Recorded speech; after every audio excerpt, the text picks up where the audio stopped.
Assalamualaikum warahmatullahi wabarakatuh. Waalaikumsalam warahmatullahi wabarakatuh. Ya, semangat pagi rekan-rekan sekalian. Pertama-tama adalah kita panjatkan puji syukur atas kehadirat Allah Subhanahu wa taala karena atas limpahan rahmat dan hidayahnya sehingga kita masih bisa berkumpul pada sore hari ini. Dan tak lupa juga kita kirimkan salam dan salawat atas junjungan Nabi besar Muhammad Shallallahu alaihi wasallam yang telah membawa kita dari alam kegelapan menuju alam yang terang benderang. Insya Allah pada hari ini merupakan perdana Hafazah Talk spesial Ramadan yang langsung dibawakan oleh Coach Salis nih, salah satu founder dari Hafazah dengan tema memimpin diri sendiri. Dan sebelum itu, marilah kita berdoa semoga kegiatan kita berjalan lancar, terus kegiatan puasa kita juga senantiasa dirahmati dan diridhoi oleh Allah Subhanahu wa taala. Berdoa dimulai, Al-Fatihah. Bismillahirrahmanirrahim. Alhamdulillahirabbil alamin, arrahmanirrahim, maliki yaumiddin, iyyaka na'budu wa iyyaka nasta'in, ihdinas siratal mustaqim, shiratal ladzina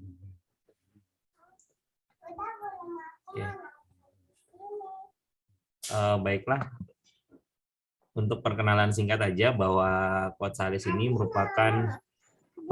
merupakan salah satu founder dari Hafazah dan yang dimana kami secara tidak sengaja dipertemukan di salah satu lembaga dan kami bertiga membentuk Hafazah hingga saat ini. Dan kegiatan beliau merupakan salah satu CEO dari Digital Energy Asia dan masih banyak kegiatan-kegiatan lainnya di luar sana. Dan tidak berpanjang lebar, langsung saja kita mendengarkan paparan singkat dari Coach Salis. Waktu dan tempat dipersilakan. Terima kasih Coach Hari. Assalamualaikum warahmatullahi wabarakatuh. Teman-teman semua, bismillahirrahmanirrahim. Alhamdulillah wa syukurillah. Wassalatu wassalamu ala Sayyidina Muhammad. Amma ba'du. Terima kasih teman-teman yang sudah bergabung dalam acara Hafazah Talk Special Ramadan. Saya berpikir tadi Hafazah Special Talk ya, in Ramadan ya. Sama aja, Hafazah Talk Special Ramadan. Alhamdulillah hari ini kita sama-sama sehat dan diberi kesempatan juga. Pak Wasta, Coach Pak Wasta, apa kabar? Assalamualaikum. Waalaikumsalam, Coach. Ya. Satu lagi, Fatwa belum datang nih ya. Syukur alhamdulillah ya kita diberi kesempatan dan juga kesehatan. Karena yang sempat belum tentu sehat, yang sehat belum tentu sempat. Jadi kita diberi dua-duanya, jadi kita patut bersyukur. Karena bersyukur dan bersabar itulah ajaran Islam yang harus kita pedomi dan kita laksanakan, kita tunaikan bersama ya, sabar dan syukur. Jadi kalau lagi mendapat kesehatan atau kebahagiaan, rezeki, kita bersyukur.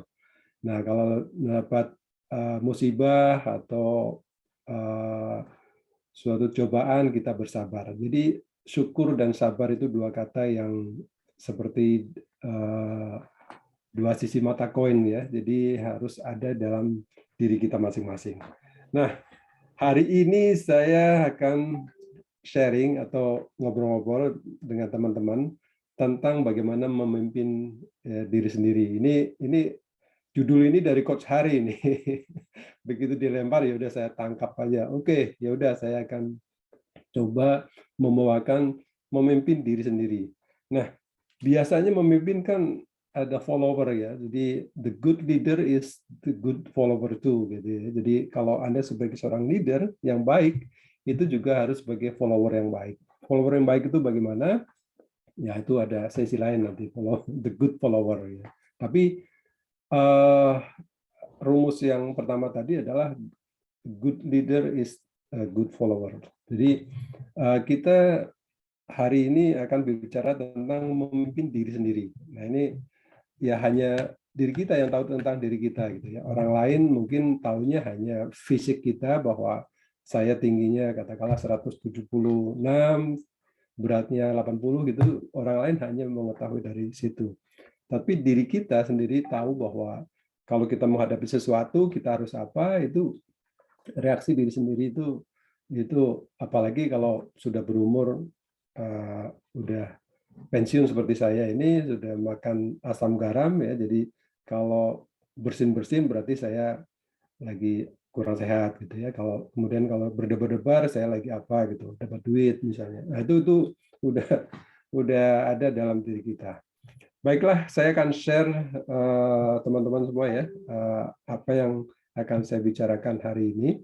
Jadi mudah-mudahan ini bermanfaat juga bagi teman-teman semua.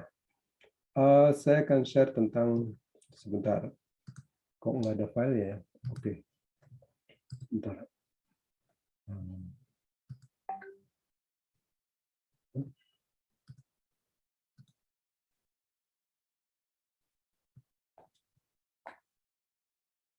Oke ya, dari saya sih kelihatan teman-teman sudah lihat semua ini ya.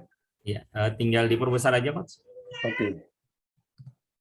Baik, Hafasa Academy. Ini adalah singkatan dari Hari Fatwa dan Salis. Jadi waktu itu memang kami dipertemukan dalam suatu acara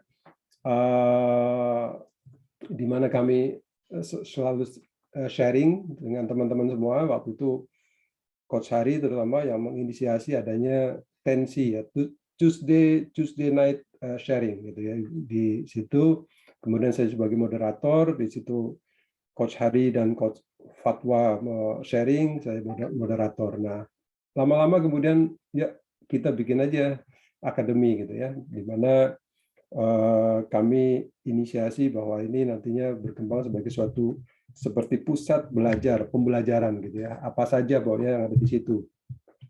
Kemudian berkembanglah, saya kira teman-teman juga sudah tahu, ada di situ ada book author ID, kemudian ada planner Go gitu ya, GoPreneur dan sebagainya. Saya nggak hafal. Ada yayasan 50.000, bahkan yang lainnya seperti Jari ya, Raja Riset juga di situ ada.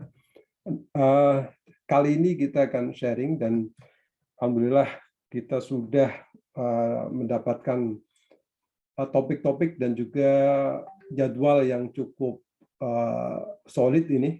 Diawali dengan saya hari ini, kemudian nanti ada Coach Robi Saputra, ada Dr. Edin, kemudian Coach Saiful, Coach Fatwa, Coach Wasta, kemudian Coach Zuhdi, dan Coach Hari. Ini akan dilakukan tiap Sabtu dan Minggu jam 15.30 sehabis Ashar sampai 16.30. Nah, jadi saya sebagai co-founder dari Hafasa mengucapkan terima kasih pada Bapak dan Ibu yang sudah sudi meluangkan waktu baik hari ini maupun nanti pada saatnya sharing session di tiap Sabtu dan Minggu di bulan Ramadan ini. Jadi bulan Ramadan adalah bulan penuh berkah. Mudah-mudahan apa yang kita adakan hari ini sebagai majelis ilmu akan diberkahi juga, akan mendapat rahmat juga, kemudian kita mendapat balasan yang setimpal dari Allah Subhanahu wa Ta'ala. Amin. Jadi terima kasih teman-teman yang sudah berkontribusi di sini.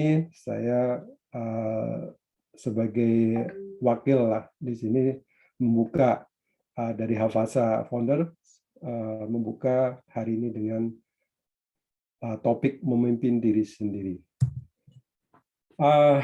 Ini adalah kalau dalam bahasa Inggris, karena sebagian besar bahan-bahannya itu saya ambil dari kuliah saya di SBM ya, Sekolah Bisnis Manajemen ITB untuk MBA. Jadi saya ambil beberapa slide dari sana. Mudah-mudahan ini juga nanti yang ikut ini jadi paling tidak mengetahui ilmu MBA itu seperti apa gitu ya, memimpin diri sendiri. Baiklah, sebentar, kok nggak bisa klik. Oke. Ini diawali dengan bagaimana berkah COVID-19 ini ada di diri saya. Mungkin teman-teman juga nanti bisa sharing seperti apa. Jadi saya waktu COVID Delta, saya terpapar Nah, jadi positif, tetapi alhamdulillah OTG gitu, jadi tanpa gejala.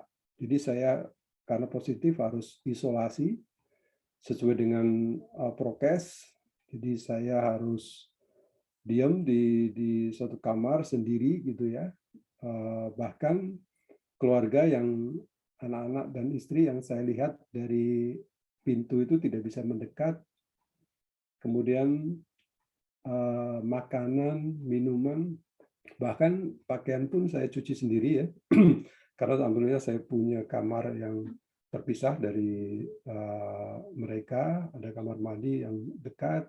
Jadi saya sholat di situ, makan minum di situ gitu ya. Saya merasa bahwa COVID ini membuat saya seperti terbang ke alam lain gitu ya, melihat anak, mendengar celoteh mereka, obrolan mereka, tapi saya nggak bisa mendekat gitu ya. Kemudian orang lain juga mungkin merasakan banyak tempat wisata yang sepi, kemudian mereka makan apa, besok makan apa gitu, merenung sangat dalam. Nah, bagi saya ini sungguh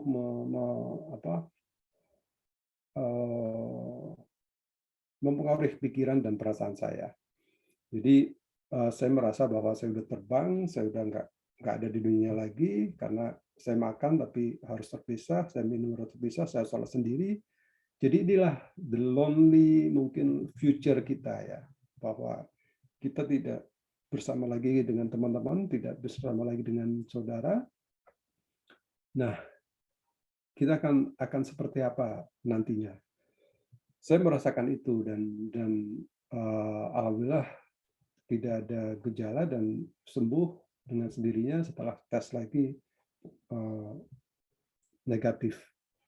Nah, kemudian ada Omicron. Ternyata Omicron juga saya terkena juga. Cuman kali ini berbeda, terbalik. Jadi saya ada gejala sampai berat badan saya turun 5-6 kilo karena memang ada diare yang terus-menerus dan pusing, batuk, tetapi dicek PCR-nya negatif. Jadi saya pikir ini suatu apa ya, bagi saya sendiri merupakan dua pengalaman yang benar-benar quote unquote memojokkan saya untuk berpikir, kemudian merasakan suatu yang beda, alam yang beda.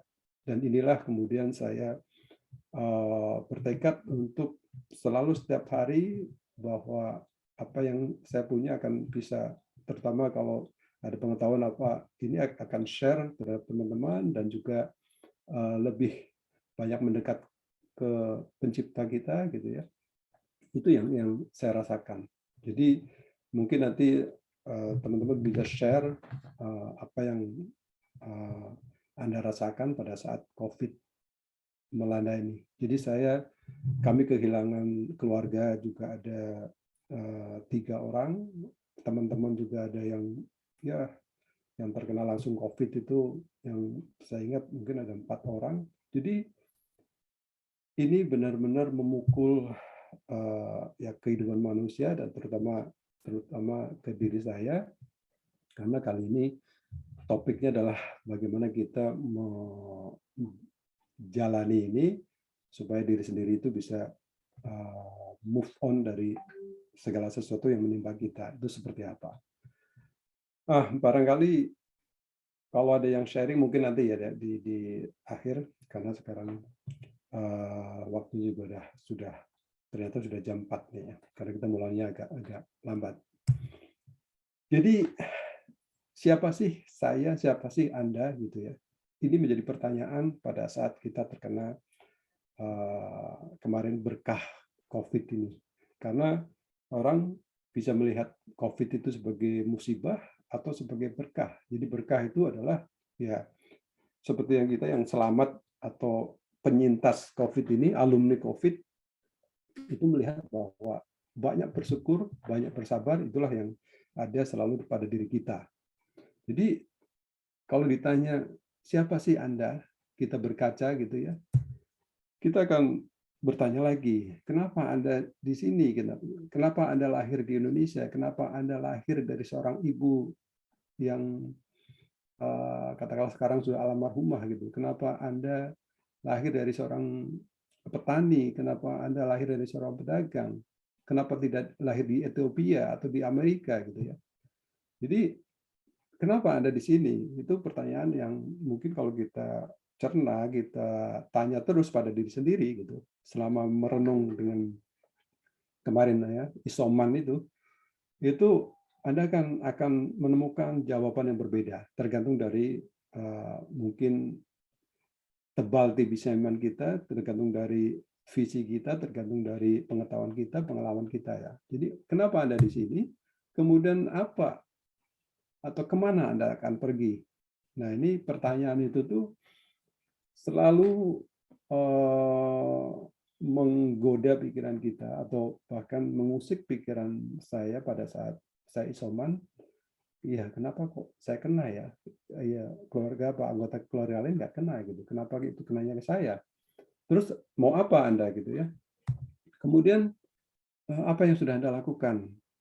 Jangan-jangan memang kita belum banyak beribadah gitu ya. Jangan-jangan kita lebih banyak berbuat yang dolim daripada yang baik.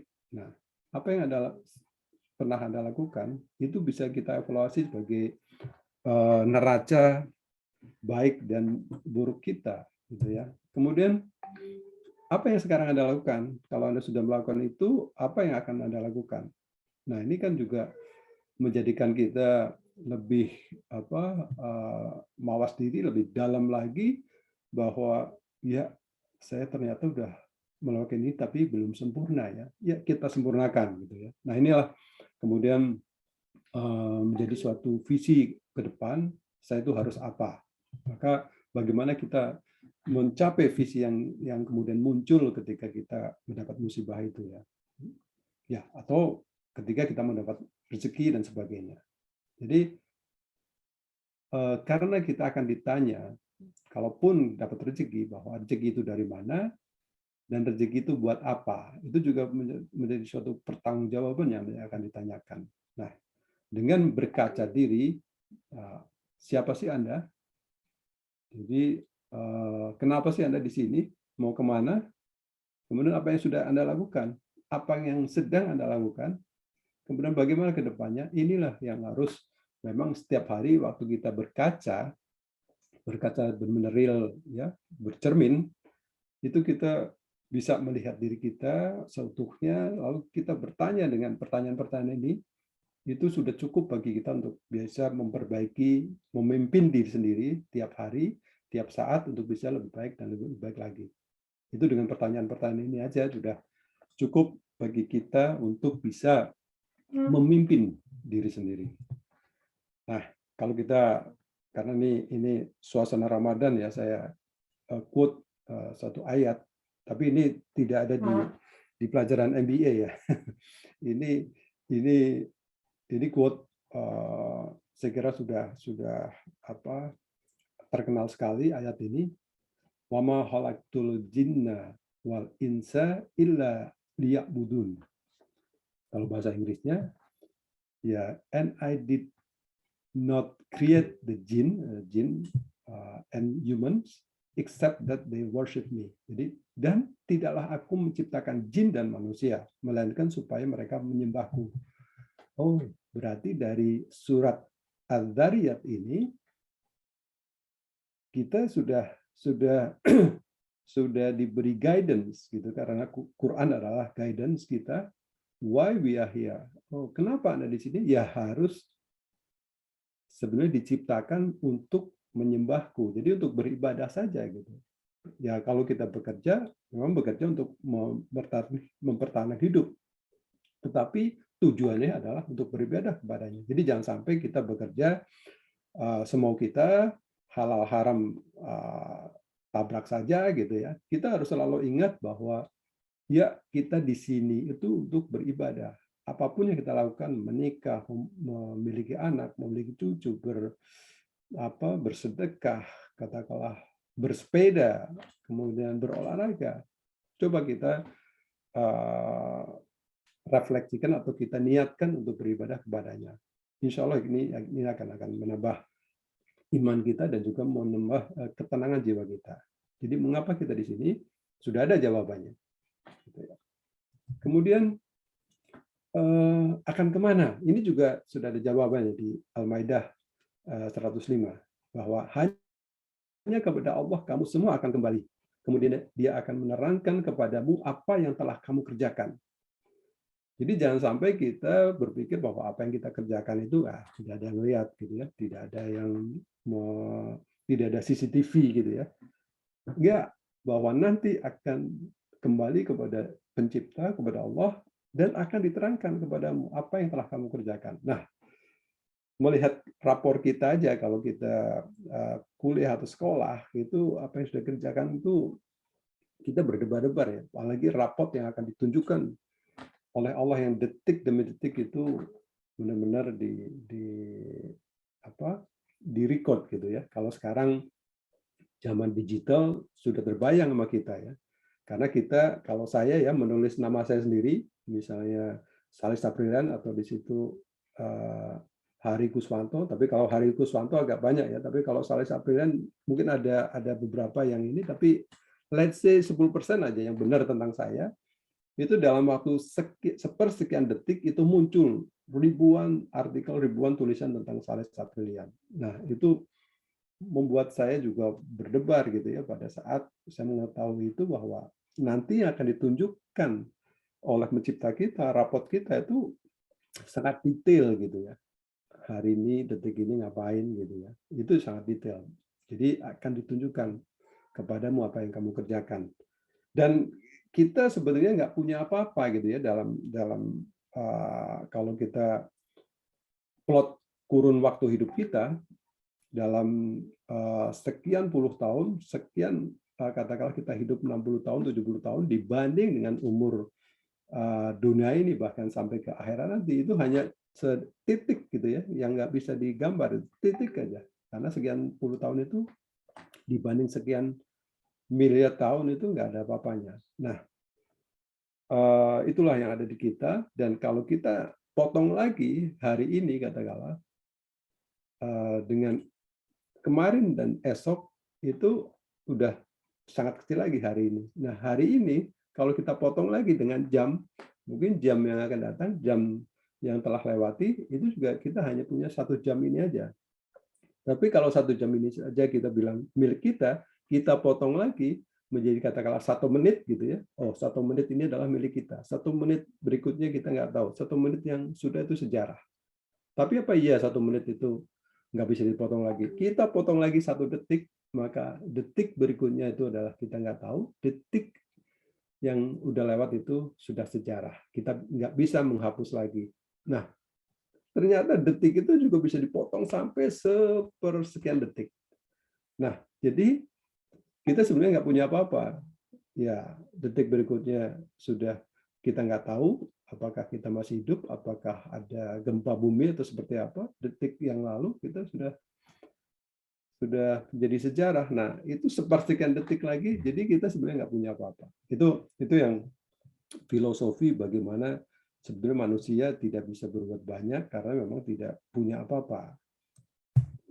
Nah, kemudian apa yang kita lakukan? Nah, hari ini kita berpuasa Ramadan, fasting. Bahkan sekarang fasting ini ada teori untuk diet ya, yang untuk karbo, ya non karbo.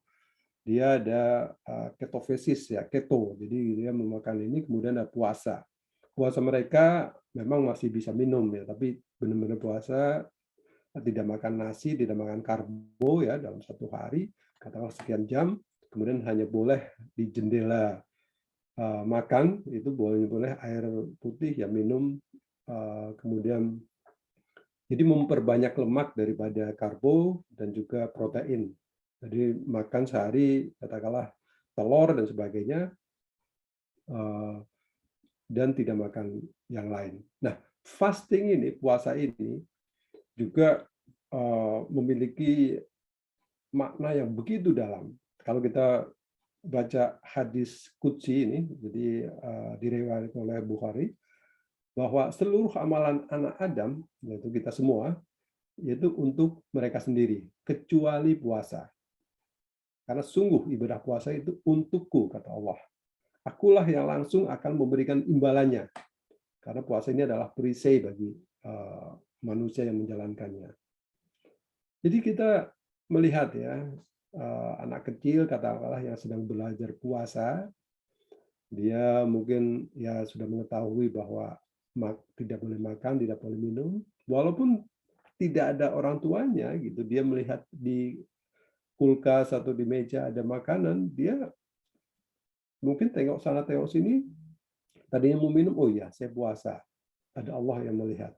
Jadi kalau kita sendiri katakanlah yang udah dewasa, kita kumur-kumur katakanlah sedikit aja kita teguk gitu ya untuk menghilangkan, itu juga kan tidak ada orang tahu gitu ya, tetapi Allah tahu. Makanya di sini sangat dalam sekali bahwa akulah yang langsung akan memberikan imbalannya, karena ibadah puasa adalah untukku.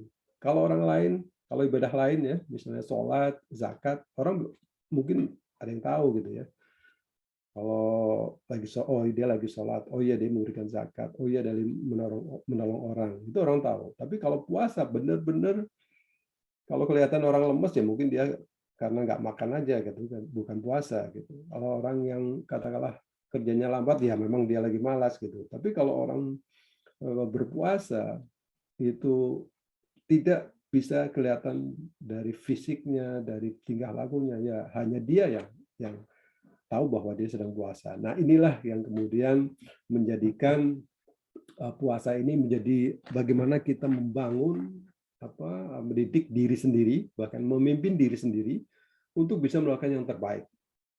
Karena tidak ada orang lain yang tahu bahwa dia puasa, hanya dia yang tahu yang dia, dan Allah yang Maha tahu bahwa dia sedang puasa. Nah, inilah saya kira hikmah dari bulan Ramadan yang 1 bulan penuh ini kita akan tunaikan bersama-sama. Mudah-mudahan kita diberi kesehatan juga kelancaran dalam menjalankan puasa ini. Nah, kemudian ke depan, kalau kita melakukan puasa ini ke depan seperti apa? Nah, ternyata di dalam Islam, leadership di dalam Islam itu jelas sudah ada panduannya gitu ya, bahwa ini adalah dari Rasulullah sendiri, ada di hadis riwayat Bukhari Muslim, bahwa masing-masing kalian adalah pemimpin. Nah, itu berarti setiap orang itu pemimpin, masing-masing kalian adalah pemimpin, dan ia akan dimintai pertanggungjawaban tentang orang yang dipimpinnya. Apakah itu memimpin diri sendiri ya, atau keluarga, atau mungkin jamaah, masyarakat, atau bahkan negara ya, pemerintah ya. Di sini detail hadis ini menyatakan penguasa, ini salah tulis, bukan penguasa adalah pemimpin bagi manusia, dan dia akan diminta pertanggungjawaban tentang mereka, tentang yang dipimpinnya. Kemudian seorang laki-laki adalah pemimpin bagi keluarganya, dan dia akan diminta pertanggungjawabannya tentang mereka. Wanita juga pemimpin bagi rumah suaminya dan anaknya. Jadi di sini kalau konsep Islam, wanita adalah pemimpin di rumah, di mana dia harus bisa menjaga anak-anaknya dan suaminya di rumah untuk keperluan keluarga ya. Dan dia akan diminta pertanggungjawaban tentang mereka. Seorang budak adalah pemimpin terhadap harta tuannya, dan dia akan diminta pertanggungjawaban tentang harta yang diurusnya. Ingatlah, masing-masing kalian adalah pemimpin, dan masing-masing kalian akan diminta pertanggungjawaban tentang kepemimpinannya. Jadi jelas ya di sini bahwa Rasulullah SAW dalam hadis ini jelas tegas bahwa semua dari kita adalah pemimpin, bahkan untuk diri sendiri, untuk keluarga, untuk kalau kita melihat seorang budak juga dia akan ini harta tuannya dan sebagainya. Jadi setiap orang adalah pemimpin. Inilah konsep leadership dalam Islam. Nah, kemudian kalau kita lihat video ini, kalau kita harus punya visi, kita berjalan di suatu jalan yang licin, berkelok, hujan dan sebagainya, kita perlu ada kaca spion ya. Kaca spion biarpun kecil tapi dia diperlukan. Makanya kaca spion itu tidak sebesar kaca depan mobil ini. Karena kaca depan mobil ini adalah untuk bisa melihat clear vision ke depan seperti apa. Sedangkan kaca spion atau sejarah kita atau yang sudah kita lakukan itu sekali-sekali kita harus melihat itu, tapi tidak terus kita lihat, tidak harus terus kita terpatri oleh hal-hal yang sudah kita lewati gitu.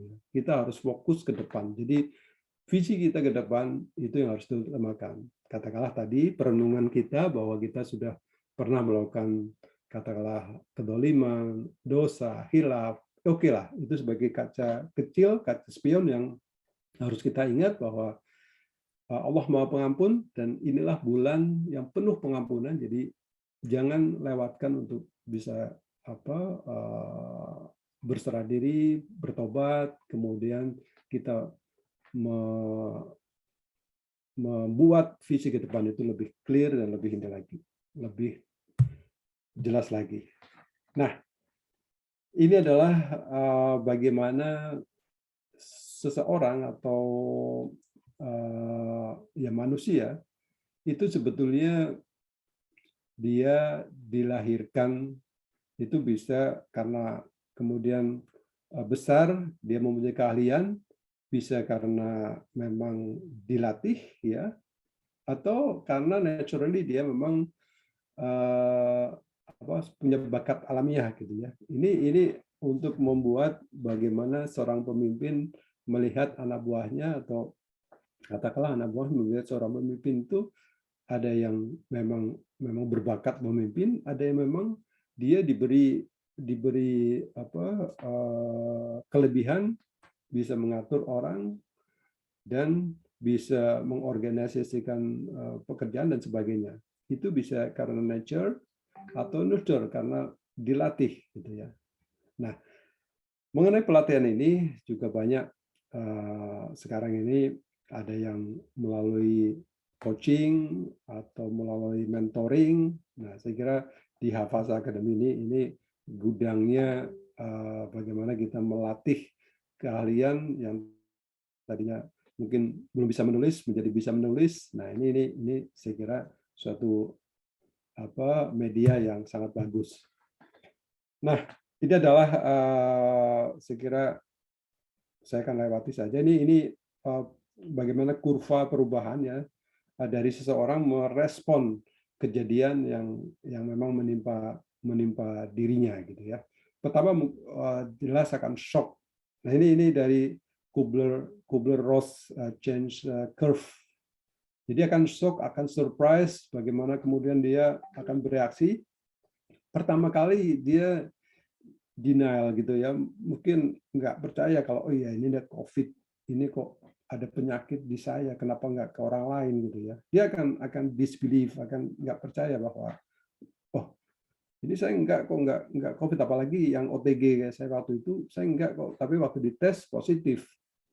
Pertama denial ya, menolak. Tapi akhirnya karena harus terkurung dalam suatu kamar gitu.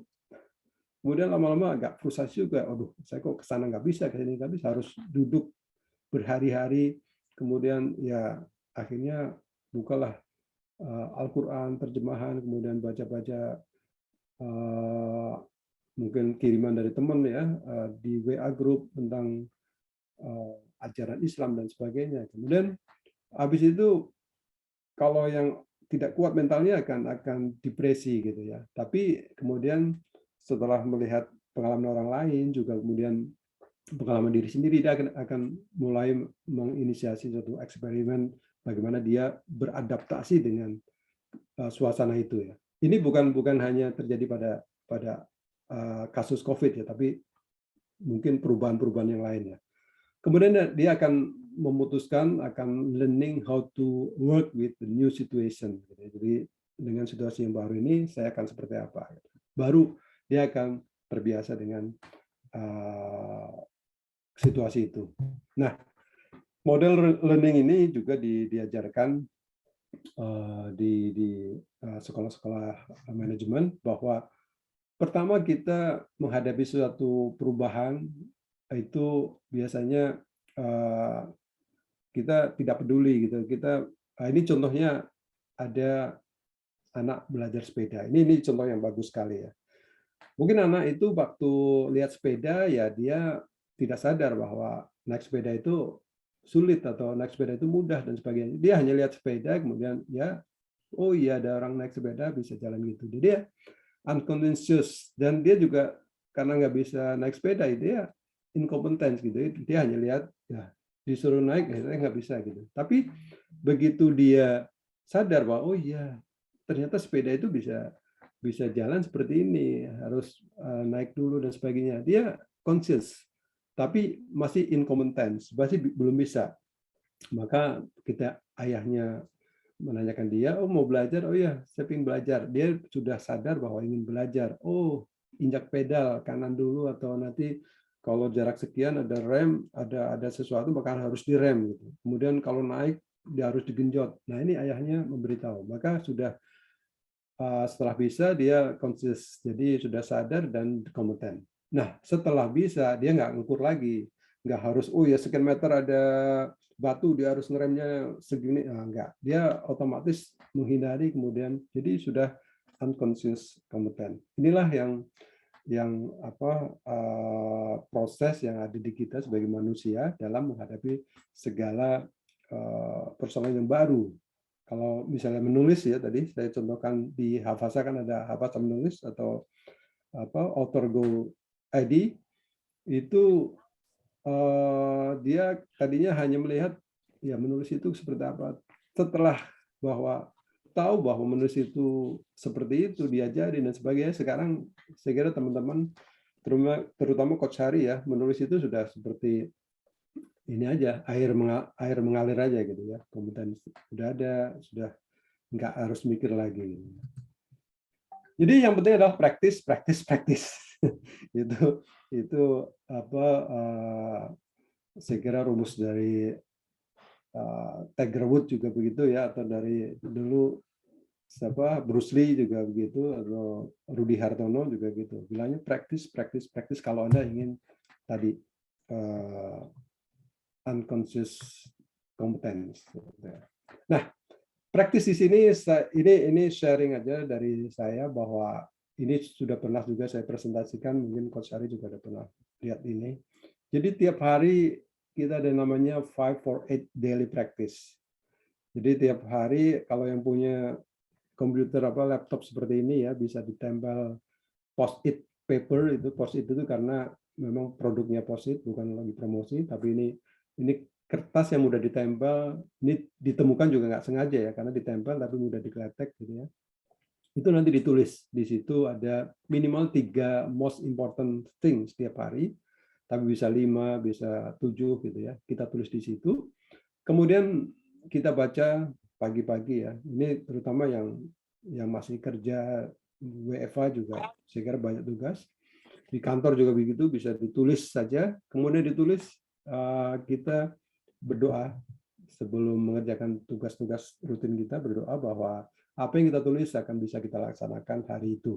Jadi benar-benar list ditulis itu most the important thing ya di situ. Apa misalnya saya harus telepon Coach Hari, saya harus bikin slide presentasi, saya harus yang paling penting. Nanti kita evaluasi tiap hari. Begitu adzan duhur kita mau sholat, kita lihat lagi. Oh, yang kurang dari 5, yang kurang 3. Ya udah nanti setelah sholat duhur. Begitu kita sholat asar, begitu selesai hari itu, oh dari 5 ternyata hanya bisa ini 2. Ya udah yang 3 untuk besok hari. Kita berdoa pada saat itu, semoga besok bisa kita lanjutkan. Nah, kalau setiap hari kita melakukan itu, insya Allah ini planning kita akan tertib dan akan tercapai dengan baik. Nah, Eisenhower juga memiliki matriks seperti ini ya. Jadi kita petakan antara yang urgent sama important. Karena yang important belum tentu urgent gitu ya. Jadi yang urgent juga mungkin not important, tapi kita list di satu matriks seperti ini. Jadi kalau yang urgent dan important kita kelompokkan sebagai do atau do it now. Jadi kita harus kerjakan sekarang. Kemudian kalau not urgent but important, kita putuskan, kita schedulekan waktunya kapan gitu ya. Nah, kalau yang urgent but not important, itu kita bisa delegate ke orang lain. We can do it for you. Jadi who can do it for you? Artinya siapa yang bisa melakukan ini? Kita bisa delegate. Tapi kalau yang sudah tidak penting, tidak urgent, ya udah kita eliminate aja, kita delete aja, gitu ya. Jadi tiap hari kalau kita punya matriks ini, insya Allah hidup kita akan lebih teratur lagi dan lebih punya planning. Kemudian kalau daily practice-nya Rasulullah itu minimal ada 7. Ini sunnah yang saya ambil dari beberapa referensi yang dilakukan oleh Rasulullah tiap hari itu seperti ini ya. Jadi sepertiga malam bangun, sholat tahajud, kemudian membaca Al-Quran, kemudian kalau kita laki-laki diwajibkan ke masjid untuk sholat subuh, kemudian kita waktu duha, kita sholat duha, berdoa di situ, kemudian jangan lupa bersedekah. Itu biasanya kalau ke masjid ya bawa ini kita ya, bawa beberapa uang itu ya untuk kita sedekah di masjid, atau kalau kita bertemu di jalan dengan orang yang membutuhkan, kita bisa bersedekah di situ, menjaga wudhu dan istighfar. Nah, ini ketujuh ini kalau kita laksanakan setiap hari, insya Allah juga akan mendapat berkah di kehidupan kita. Nah, yang berikutnya, ketiga adalah bagaimana kita memanage energi, bukan hanya waktu. Seringkali kan kita mendapat ilmu time management ya, tapi jarang kita mendapat waktu energy management atau manage your energy. Karena ini dari penelitian beberapa orang ya, ini memanage energi itu 10 kali lebih baik daripada hanya memanage waktu. Jadi kalau kita lihat di slide berikutnya ini, kalau kita lihat di orang, atau di sini ada seseorang di paling kiri itu dengan full baterai charge, itu dia akan bekerja lebih baik gitu ya. Tetapi yang sebelah kanan banyak menumpuk pekerjaan, kemudian energi juga sudah low bed gitu, dia tidak akan efektif, efisien dalam bekerja. Contohnya kita bisa memanage waktu ya, bahwa oke, jam ini kita bertemu dengan seseorang, kemudian jam berikutnya kita akan rapat ini, jam berikutnya kita harus ketemu keluarga dan sebagainya. Tapi kalau kita tidak memanage energinya, maka begitu kita sampai ke katakanlah ke pertemuan terakhir, bertemu dengan keluarga, kita sudah capek, sudah tidak ada energi lagi, sehingga hanya apa adanya, kemudian ya akhirnya ada yang dikecewakan. Tetapi kalau memanage energi, tidak hanya waktu, itu yang akan kita full charge baterai tiap sehari-hari. Nah, berikutnya adalah untuk bisa kita mendevelop diri kita sendiri, juga belajarlah tiap hari minimal satu hal yang baru. Ini banyak bukunya, misalnya ini 101 New Skills to Learn, kemudian ada bagaimana kita learning from experience, dan ini yang terkenal dari Brian Tracy, motivator ya, to learn more, you must learn more. Jadi kalau kita ingin earn more, maka learn more. Ini satu nasihat yang bagus sekali. Nah, karena sekarang kita bertetangga dengan robot, ini adalah robot yang sudah jauh-jauh di tahun 2016-2017 sudah diwawancari di televisi di Inggris. Ini sudah benar-benar seperti manusia. Nah, kemudian bekerja juga begitu ya. Sudah banyak robot yang, karena saya kebetulan memang sekarang sedang giat di bagaimana digital teknologi ini mempengaruhi pekerjaan kita ya. Ini kalau kita tidak mendevelop soft skill kita, maka sudahlah akan tersapu oleh robot.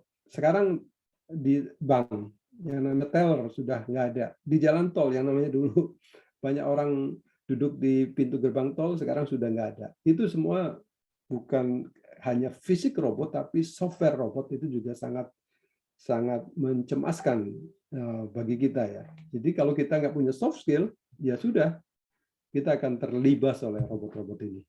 Bahkan di video-video ini ada YouTube, tapi mungkin nggak bisa saya putar karena waktu.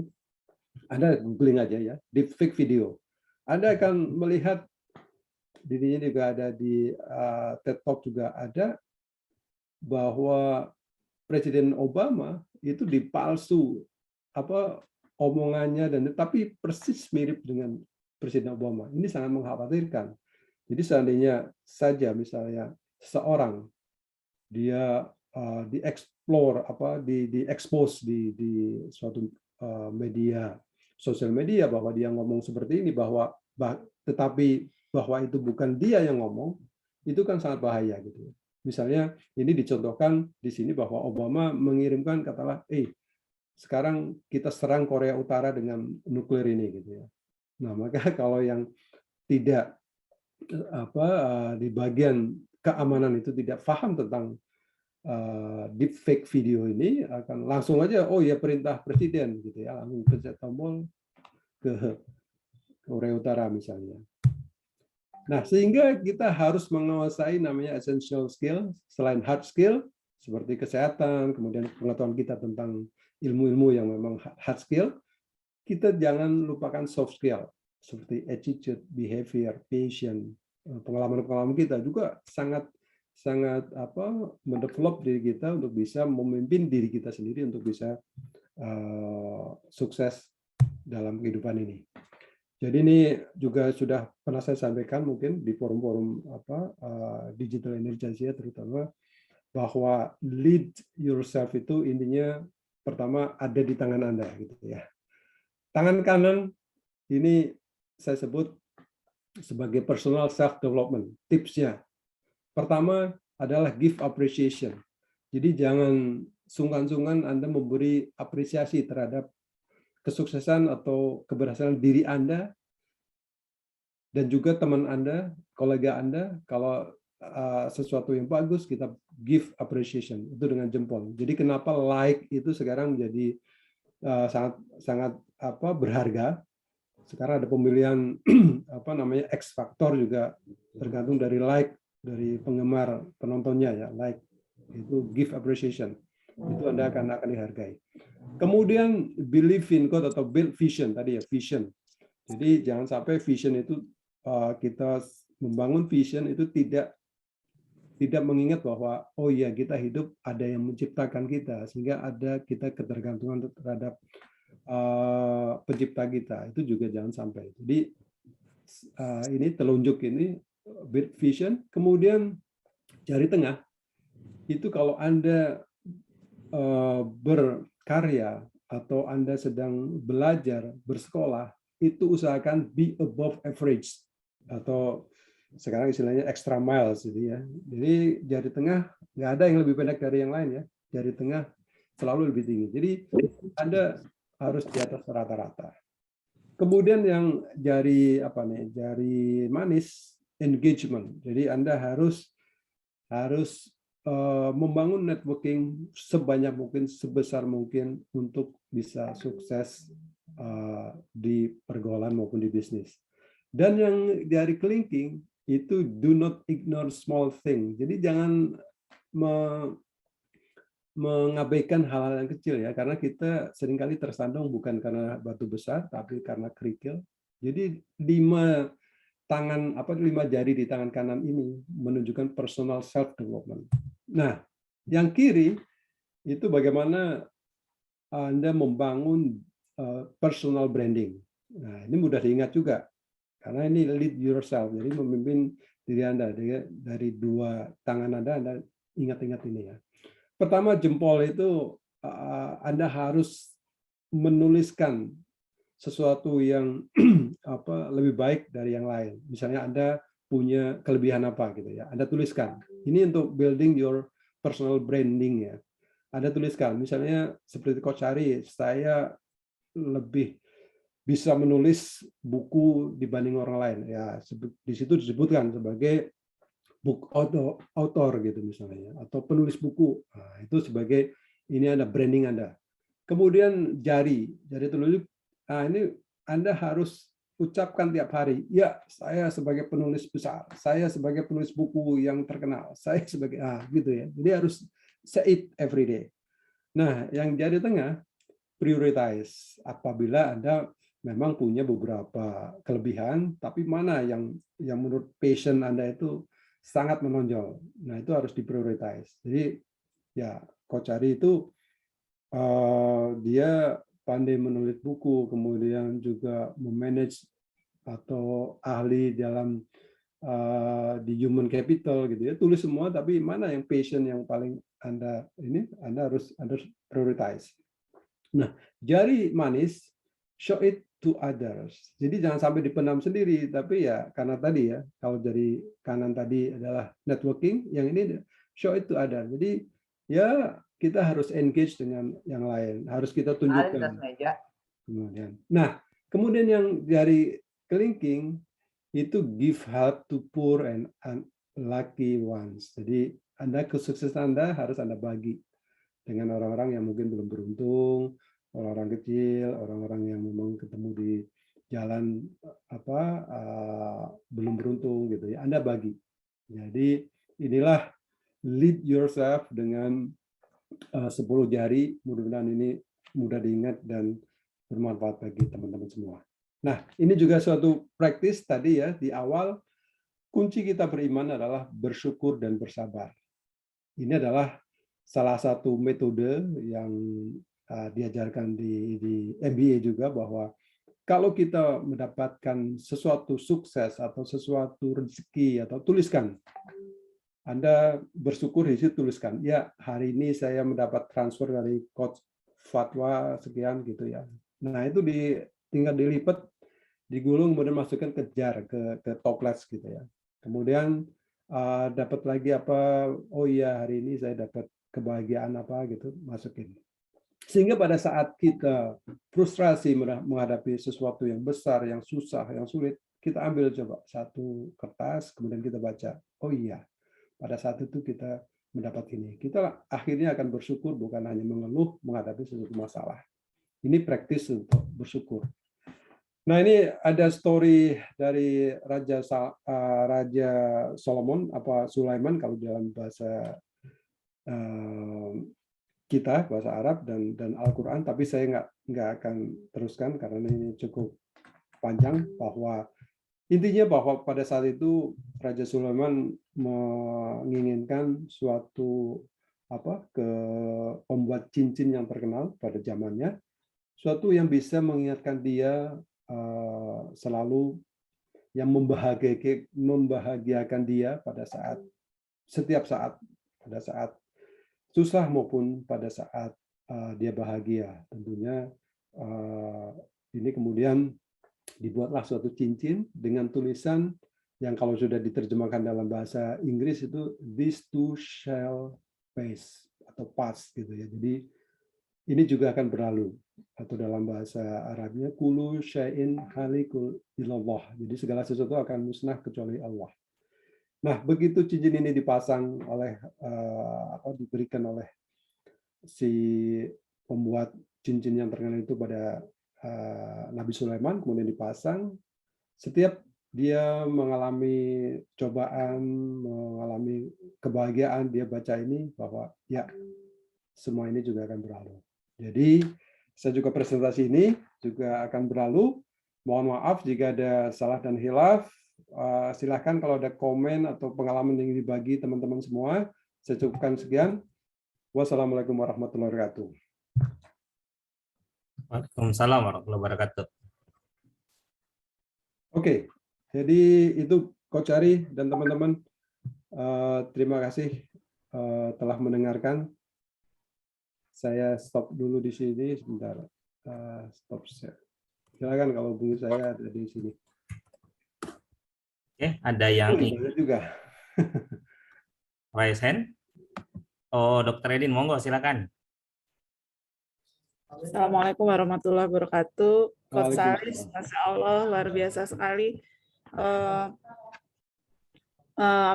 materi yang disampaikan hari ini ya, leadership in me, being a leader. Itu ternyata tidak mudah gitu ya, sesuatu yang berat bahkan untuk diri sendiri. Saya ini boleh bertanya merepresentasikan apa yang saya alami. Saya tuh nggak sengaja misalnya seperti di Raja Riset ini mengajak banyak orang untuk bergabung gitu. Berarti kan secara tidak sadar itu menjadi leader di Raja Riset. Tanggung jawabnya besar itu. Tapi saya belum bisa memberikan lebih untuk anggota-anggota. Memang tidak semuanya itu komit ya, harus ada beberapa yang komit. Nah, bagaimana tips suksesnya menjadi leader yang baik untuk diri sendiri? Tadi sebenarnya sudah dibagi ya, cuma saya ingin lebih banyak lagi. Menjadi leader untuk satu komunitas yang di sana kita mengharapkan semuanya bisa memberi lebih untuk kemaslahatan umat itu ya, dan dari apa yang kita hasilkan juga bisa bermanfaat untuk masyarakat yang membutuhkan gitu. Salah satunya itu di bidang riset itu ya. Itu pertanyaan saya. Terima kasih banyak. Materinya Masya Allah, nanti kalau boleh di-share. Iya, nanti saya share ke Coach Syarif di share di grup ya. Ya, terima kasih. Baik, terima kasih Dr. Edin. Jadi memang namanya komunitas itu kan bermacam-macam ya. Artinya latar belakangnya juga waktu bergabung juga kita belum tahu betul gitu ya. Ada yang mungkin motivasi bergabung itu apa juga kita belum tahu ya. Sehingga tidak mudah memang memimpin suatu komunitas atau sebagai leader di komunitas. Namun saya kira kalau kita tadi melihat bahwa learning prosesnya itu dijalani, bahwa ya kita harus pertama mengetahui dulu supaya visinya itu sama-sama dulu dengan komunitas itu, supaya tidak merasa ya visi yang lain itu nggak terbawa gitu. Jadi mendefine vision itu perlu dalam suatu organisasi ya, bahwa supaya kita bisa belajar membuat visi kemudian bekerja sesuai visi itu. Itu pun belum cukup karena seringkali sudah sepakat tapi memang ada kendala waktu, kendala suasana yang memang beda. Ya memang harus tiap saat gitu ya sebagai leader itu mau cek apakah ketidakberjalanan suatu program itu karena apa. Itu juga memang harus deep dive ya, harus benar-benar dilihat seperti apa. Nah, tetapi dengan tadi yang saya kemukakan, dengan daily practice katakanlah membuat perencanaan yang matang untuk diri sendiri dulu gitu ya. Itu mungkin juga akan bisa memperbaiki sampai ke sana. Katakanlah diri sendiri itu tadi, bahwa saya punya komunitas ini nih, misalnya Raja Riset gitu ya. Hari ini itu akan apa? Akan membuat apa gitu. Misalnya dalam post-it paper itu, kalau memang belum bisa hari ini, biasanya ya jangan dicoret dulu gitu ya. Mungkin untuk hari berikutnya. Nah, saya harus call seseorang untuk menjalankan Raja Riset ini misalnya. Itu juga memang harus praktis setiap hari, dan juga harus ditularkan ke komunitas itu. Itu yang memang harus kita membuat urgent sama important itu tiap hari harus bangun tidur. Nah, kalau dulu waktu saya masih bekerja di perusahaan itu memang benar-benar saya punya buku yang hari itu akan berbuat apa, kemudian saya tulis di post-it gitu ya di kantor. Mungkin itu Dr. Edin, maaf kalau tidak begitu jelas menjawabnya, tapi kira-kira sampai ke sana ini. Jadi leading ourselves untuk komunitas itu juga memang satu challenge sendiri ya. Bagaimana kita, kalau di dalam ini sebenarnya judulnya waktu materi untuk program MBA ini namanya lead by example. Jadi memimpin dengan contoh.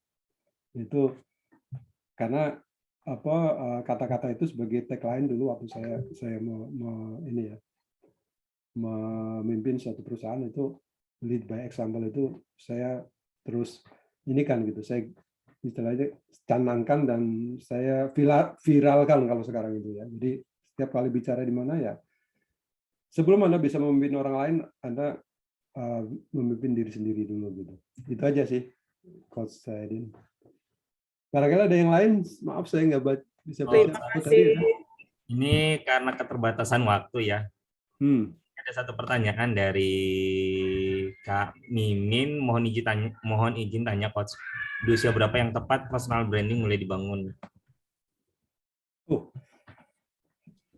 Saya kira tidak ada waktu yang terlambat ya, tapi memang ya harus seawal mungkin ya kita membangun personal branding.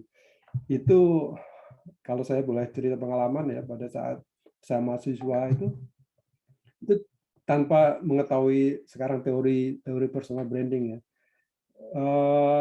ya saya juga sebenarnya melakukan itu tanpa sengaja gitu ya, seperti misalnya saya punya bakat, ada beberapa bakat gitu, kemudian mana yang saya lakukan itu, kemudian orang jadi mengecap saya itu, oh iya Salis itu orangnya gini dan sebagainya. Itu memang ya dibangun sampai sekarang seperti itu ya. Jadi itu nggak ada sih guidance waktu kapan ininya. Jadi begitu Anda punya tujuan yang untuk ini, yang untuk katakanlah untuk bisnis dan sebagainya, nah itu nanti kalau membangun ini personal branding itu kadang-kadang terlambat ya. Tapi kalau ya seperti Rasulullah kan sebenarnya seperti itu ya, bahwa begitu gelar Al-Amin disematkan ke beliau, itu kan sebetulnya pada saat waktu masih kecil bicara jujur, kemudian begitu besar dengan Khadijah gitu ya, dipercaya untuk ini, kemudian itu juga personal branding beliau itu. Jadi kalau kita mencontoh ya, sebagai orang Islam ya mencontoh beliau lah ya. Mereka kemudian menyematkan itu bukan kemudian Nabi bilang, oh ya saya orang terpercaya gini, enggak, tapi orang society mereka, masyarakat itu yang mencap mereka itu, sampai kemudian diberi wahyu. Juga pada saat diberi wahyu dalam sejarah itu kan beliau sangat takut dan takut nggak bisa ini, tapi kemudian disupport oleh Khadijah Kubro gitu ya, untuk istrinya, bahwa Anda lah yang terpilih karena sudah terbukti gitu ya. Jadi itu sejarah-sejarah itu yang personal branding seperti itu yang mungkin perlu kita baca lagi ya, bahwa personal branding Nabi Muhammad itu luar biasa gitu ya. Jadi bukan dia yang kemudian menonjolkan diri, tapi lingkungannya yang kemudian ini. Dan beliau juga sangat tegas dan sangat ini pada saat membangun society itu tadi yang ditanyakan oleh Dr. Ledin, bagaimana beliau sangat konsisten mengerjakan apa yang diyakininya benar dan apa yang kemudian menjadi tauladan bagi masyarakat sekitar. Itu dari saya sih, mungkin kurang menjawab, tapi ya saya mencoba untuk bisa menjawab situ. Ya, makasih Coach Salis. Ini pertanyaan terakhir ya, terkait dengan bagaimana sih Coach Salis kan secara pengalaman luar biasa nih dari sisi korporasi. Dari ketika kita memimpin tim, minimal kita harus selesai dengan diri kita sendiri. Minimal kita bisa memimpin diri kita sendiri. Bagaimana mengkorelasikan memimpin diri sendiri dengan memimpin tim? Silakan Coach. Baik, Coach Heri, terima kasih pertanyaannya. Jadi tadi ya jelas kalau di hadis qudsi itu kan bahwa semua kita adalah pemimpin. Jadi saya mulai dari diri saya sendiri dan juga yang terdekat kita, itu keluarga. Karena seringkali kita melihat suatu seorang pimpinan yang sukses tapi keluarganya berantakan. Berarti dia sebenarnya ya hanya sukses di satu sisi, tapi di sisi lain dia belum sukses. Walaupun itu mungkin ya banyak faktor lah, ada bukan dari dia sendiri gitu ya, karena ada beberapa pihak. Tetapi kalau kita mulai dengan itu, insya Allah waktu kita bicara pun di depan orang banyak, di depan anak buah, di depan suatu komunitas atau korporasi, itu juga orang akan melihat, oh dia ngomongnya seperti ini, tapi ternyata keluarganya nggak ini loh. Waktu kita tanya anaknya di rumah gimana sih? Ah enggak, dia gini misalnya ya. Atau tanya istrinya, wah. Jadi kita bangun dulu keluarga kita yang baik dulu. Jadi kita selesaikan dulu tadi istilah Coach Ari, selesaikan urusan kita, urusan diri sendiri sama keluarga. Kemudian baru kita kalau keluarkan itu di korporasi atau di komunitas itu lebih confident dan insya Allah lebih cepat di ini orang. Ada orang yang mungkin bisa memanage suatu korporasi atau suatu organisasi, ya pada saat dia lagi memimpin karena takut dia dipecat dan sebagainya, tapi begitu nggak ada, ya bye-bye aja gitu ya. Tapi pemimpin yang baik, begitu dia turun juga penggantinya juga menghargai dia, orang-orangnya masih menghargai dia sampai kapanpun gitu ya. Jadi, nah ini umur dan usia itu beda. Kalau dalam bahasa Inggris itu ada age ya, ada old gitu ya. Jadi umur itu bisa bisa diperpanjang. Makanya kalau silaturahmi memperpanjang umur itu benar, bahwa misalnya kayak sampai sekarang kita menghormati Soekarno-Hatta, itu umur dia panjang sampai sekarang, tapi usia memang hanya 60 tahun, 70 tahun gitu ya. Jadi kalau tanya kamu umurnya berapa gitu, itu sebenarnya nggak sopan gitu ya. Tapi kalau usianya berapa, karena usia itu adalah suatu jatah suatu tahun yang sudah dilewati. Tapi kalau umur itu jatah yang bisa diperpanjang dengan amal, kan ada hadis-hadis yang menerangkan bahwa dengan beramal kita diperpanjang umurnya, atau dengan sedekah atau dengan silaturahmi kita diperpanjang umurnya. Itu maksudnya adalah umur orang masih mengingat seseorang itu. Jadi mulailah dengan diri sendiri, kemudian yang lingkungan kecil, keluarga, tetangga jangan lupa. Jadi jangan sampai kita ke tetangga juga, tetangga pas ditanya, itu si Fulan gimana? Itu sih tetangga nggak pernah ini gitu, misalnya kayak gitu ya. Jadi tetangga juga harus itu lingkungan lebih besar lagi. Nah nanti baru bicara di korporasi, bicara di komunitas akan dihargai. Itu Coach Hari. Maaf kalau salah. Makasih Coach Salis. Sebelum kita ke closing statement, sebagai informasi di sini ada Coach Foto juga sudah join. Hai, apa kabar, Velos? Waalaikumsalam warahmatullahi wabarakatuh. Velos kan sobat, Velos gimana? Silakan Velos. Jadi Velos apa jadi ras nih? Oke, silakan. Ada komen Pak? Oh, oke. Terima kasih Coach Hari ya. Saya tadi ngebut di jalan ya, biar sampai ke rumah dan masih bisa menonton salah satu speaker idola saya nih ya, Coach Salis. Ya, alhamdulillah tadi masih dapat ya pas 10 jari itu. Biasanya saya baru tahu tuh yang 5 jari pertama. Ini baru hari ini saya dapat lagi ilmu jari yang kedua gitu ya. Terus yang tadi sangat berkesan bagi saya sih Coach Salis yang cincin ya, Raja Sulaiman tadi, bahwa semua akan musnah kecuali Allah. Itu kayaknya nendang banget ya, nendang banget bahwa kita memang hidup ini nggak ada yang abadi gitu kan. Nah, mungkin itu juga lah salah satu alasan kenapa kita bikin acara Hafazatalk spesial Ramadan ini gitu ya. Mungkin nanti pembicaranya kita nggak tahu, mudah-mudahan berumur panjang ya, Ramadan tahun depan ketemu lagi, tapi ilmu ini ya terus abadi gitu ya, kita turunkan, kita sampaikan ke orang lain. Ini pun saya akan update status ya, Coach Salis ya, izin yang tadi. Ya siapa tahu ada yang baca gitu kan, dan itu bisa merubah dan memberi kebaikan buat orang itu, dan ini jadi pahala berjamaah buat kita. Itu aja mungkin Coach Hari. Jadi teman-teman terus hadir di Hafazatalk Ramadan ya, setiap Sabtu Minggu. Apa setiap minggu aja nih? Sabtu Minggu ya? Minggu ya. Sabtu Minggu, mudah-mudahan waktu yang singkat ini bisa memberi manfaat buat teman-teman. Ajak teman-temannya. Terima kasih. Oke, makasih Coach Fatwa. Silakan Coach Salis, closing statement. Oke. Sekali lagi terima kasih Hafazah Hari Fatwa Salis yang telah menginisiasi Hafazah Talk spesial Ramadan ini.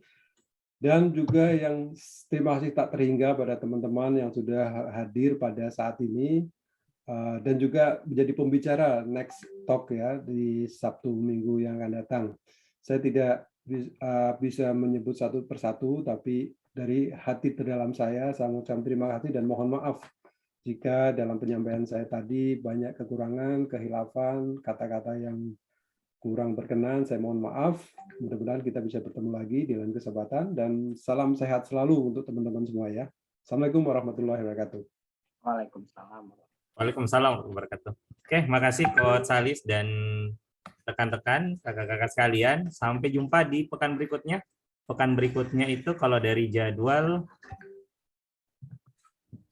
saya lihat dulu contekannya. Sama foto bersama dulu ya. Oh iya. Kalau foto-fotonya sudah banyak, Coach. Oh sudah. Oke.